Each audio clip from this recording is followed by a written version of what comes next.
In March 2012, a tragic series of events unfolded in Henderson, Nevada, that would shake the community to its core. What began as an illicit affair between a high school teacher and her students spiraled into a web of secrets, lies, and ultimately murder.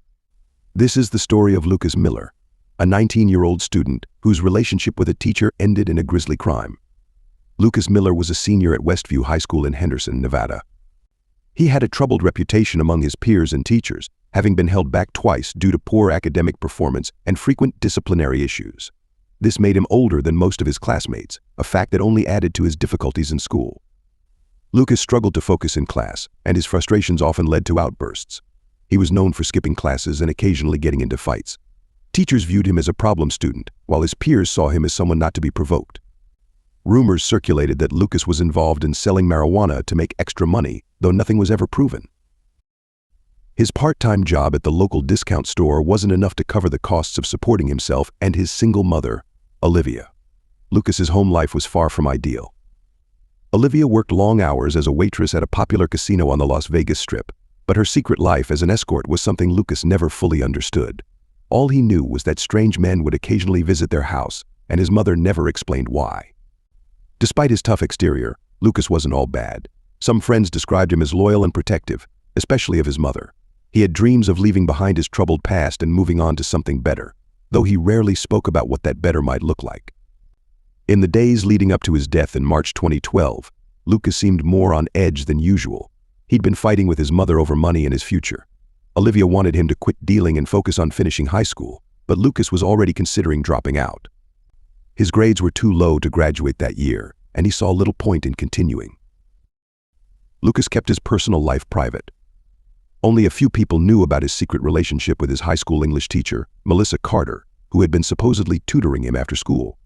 Lucas believed this relationship was his escape from his problems at home. But the truth was far more complicated. Just days before his murder, Lucas had confided in a close friend that he was planning to tell his mother about Melissa. He believed this would finally get him out of Henderson and away from the life he hated. Tragically, this decision would lead to his untimely death. On the night of March 5, 2012, Lucas Miller's body was discovered in the parking lot of the discount store where he worked part-time. It was just after 10 p.m., and the store had recently closed for the night.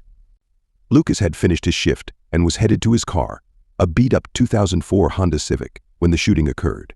His body was found just a few feet away from the driver's side door. It was a fellow employee, Tessa Roberts, who first stumbled upon the grisly scene. She had been closing up the store and noticed Lucas's car still in the lot, which was unusual since he was always quick to leave after his shift. When she approached to check on him, she found Lucas lying on the pavement, bleeding from multiple gunshot wounds. Tessa immediately called 911, but it was clear that Lucas was already dead. She was described as being in shock but managed to remain calm enough to relay details to the dispatcher. The parking lot, usually quiet at that time of night, quickly became a crime scene. Henderson arrived on the scene within minutes, but by then there was nothing they could do to save Lucas. His car doors were unlocked, and there were no immediate signs of a struggle, leading investigators to initially believe that the shooting might have been the result of a drug deal gone wrong. Given Lucas's rumored involvement in selling marijuana, police were quick to consider this possibility as they began their investigation. Lucas's death shook the small community.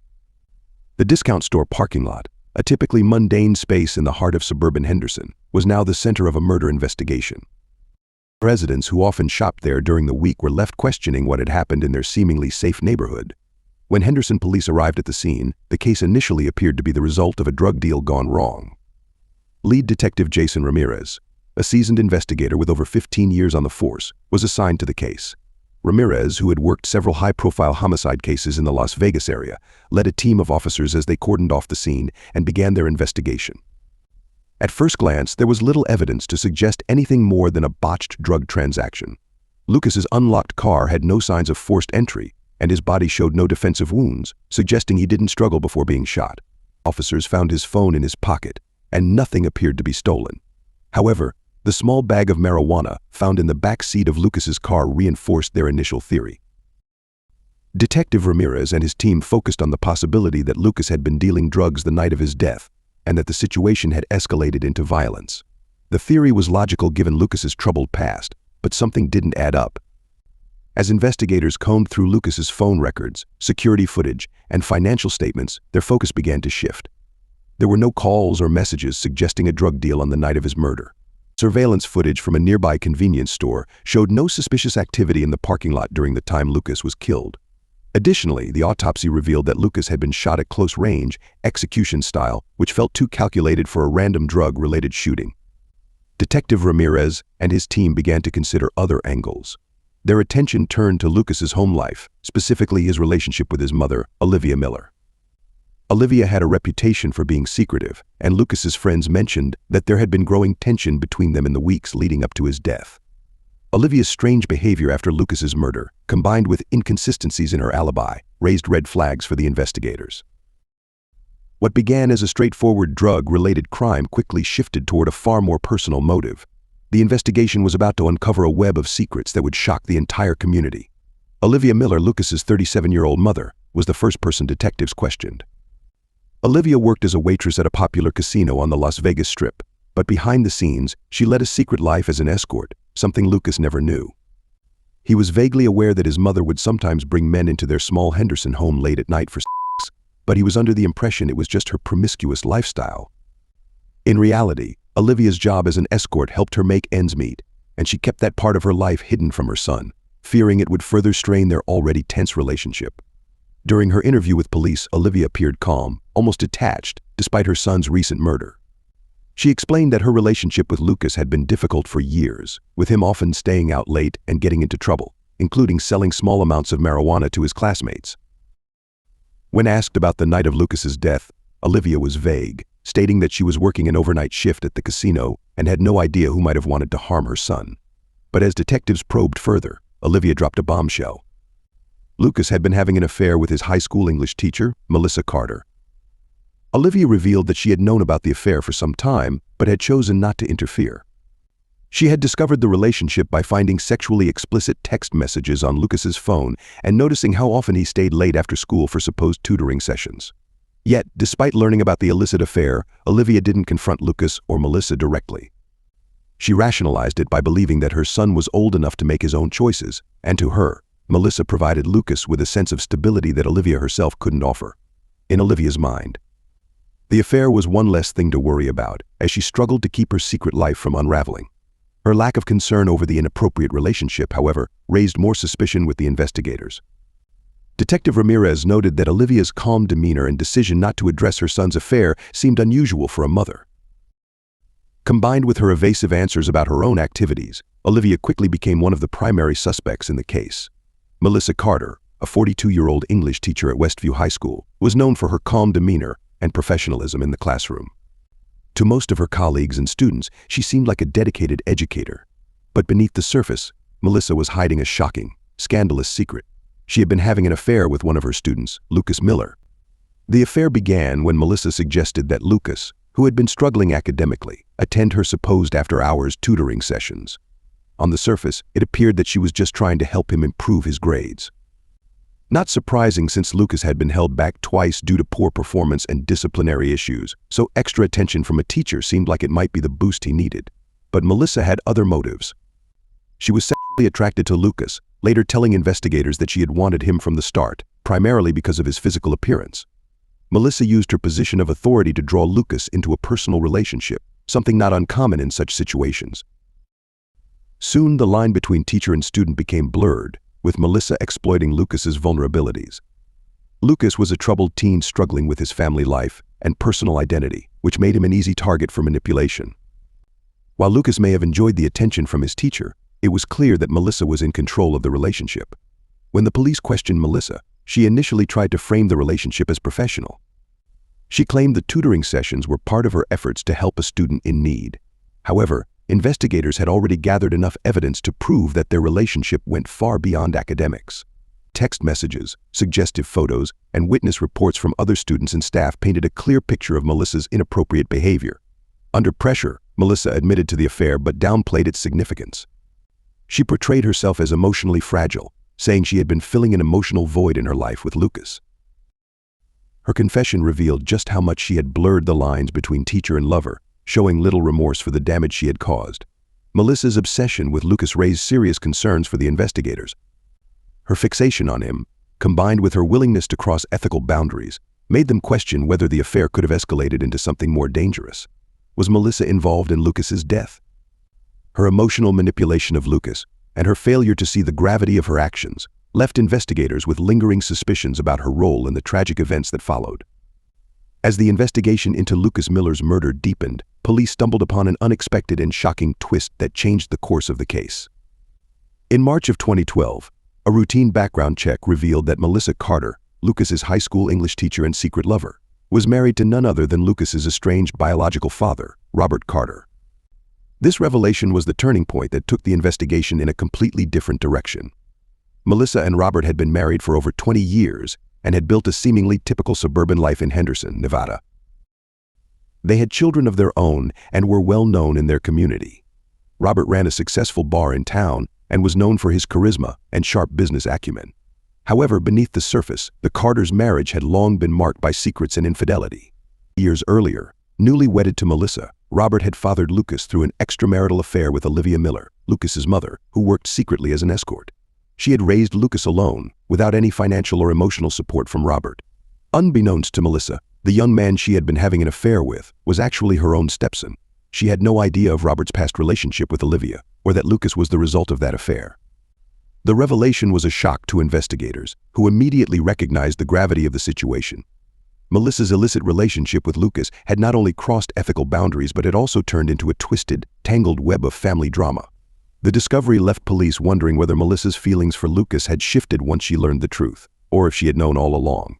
The timeline became crucial as investigators worked to understand how the affair could have played into Lucas's murder. The bizarre family connection cast new suspicion on Melissa, and suddenly Robert Carter was also pulled into the investigation. This bombshell of a twist forced investigators to reevaluate everything they thought they knew about the case. It was now clear that the murder was not just about a troubled student or an inappropriate relationship, but a deeply buried family secret that had been unraveling for years. The investigation into Lucas Miller's murder took a dramatic turn when Robert Carter, Lucas's estranged father and husband of Melissa Carter, became the primary suspect. Robert, a 46-year-old successful bar owner in Henderson, Nevada, had a complicated past that was now unraveling. During a tense interrogation in mid-March 2012, Robert initially appeared calm but quickly showed signs of inconsistency in his statements. He denied knowledge of Melissa's affair with Lucas, but detectives, led by Jason Ramirez, were unconvinced. As questioning intensified, particularly regarding the affair, Robert's demeanor shifted to defensive and agitated. The pieces of the puzzle began to fit together for the investigators. They suspected Robert had discovered the relationship between his wife and his estranged son before the murder, providing a motive for wanting Lucas out of the picture. Robert left the interrogation under heavy suspicion, with detectives certain he knew more than he was admitting. As the investigation progressed, the truth behind Lucas Miller's death emerged. Overwhelmed by guilt and fear, Robert had killed his own son in a desperate attempt to protect his crumbling life. The revelation of Melissa's affair with Lucas had shattered Robert's world, and he feared the public exposure of this scandal would destroy his marriage, reputation, and career. On the fateful night of March 5, 2012, Robert confronted Lucas in the parking lot of the discount store where he worked. Their argument escalated quickly, and in a moment of panic and rage, Robert shot Lucas, who died instantly. Robert fled the scene, hoping the crime would be mistaken for a drug deal gone wrong. The breakthrough in the case came when surveillance footage from a nearby business showed Robert's truck in the area at the time of the murder. This evidence, combined with the suspicions raised during his interrogation, led to Robert's arrest on March 28, 2012, at his home in Henderson. Robert Carter's trial began on February 5, 2013, in Clark County District Court, drawing significant attention from the community. Robert hired a team of high-priced attorneys, led by Michael Schwartz and his associate Emily Morales, to defend him. The prosecution, headed by Assistant District Attorney Rachel Blake, presented a compelling case of a man who had killed his own son out of desperation. The trial was emotionally charged, with witnesses sharing stories about Lucas's life and the potential that had been cut short. Robert's defense team argued that the shooting was accidental, resulting from a struggle, but many in the courtroom found this hard to believe. After weeks of testimony and deliberation, the jury reached a verdict on March 7, 2013. Robert Carter was found guilty of involuntary manslaughter and sentenced to 7 years in prison, a decision that sparked outrage among Lucas's family and friends who felt the sentence was too lenient. Robert served his sentence at the Southern Nevada Correctional Center, where he participated in counseling and rehabilitation programs. Upon his release in 2018, he attempted to rebuild his life, moving to Las Vegas and remarrying. His new wife, Sarah, had no connection to his past and supported his efforts to start anew. However, the whispers of his past continued to follow him. Melissa Carter's life took a drastically different turn after the scandal. Left homeless and unable to afford her house in Las Vegas, she struggled to find stability. She lost custody of her children and eventually moved to Long Beach, California, where she lived in a small RV in a crowded lot. Melissa took odd jobs to make ends meet, finding some solace in the community of fellow residents facing similar hardships. Olivia Miller, Lucas's mother, also attempted to piece her life back together. She moved to a nearby town to escape the painful memories and continued working as a waitress at the casino. However, she grappled with intense feelings of guilt and regret, often reflecting on the choices that had led to such a tragic outcome. As time passed, Robert, Melissa, and Olivia found themselves in vastly different circumstances, each bearing the weight of their actions and the consequences of the events that unfolded in March 2012. Their stories serve as a stark reminder of the devastating impact of secrets, lies, and forbidden relationships.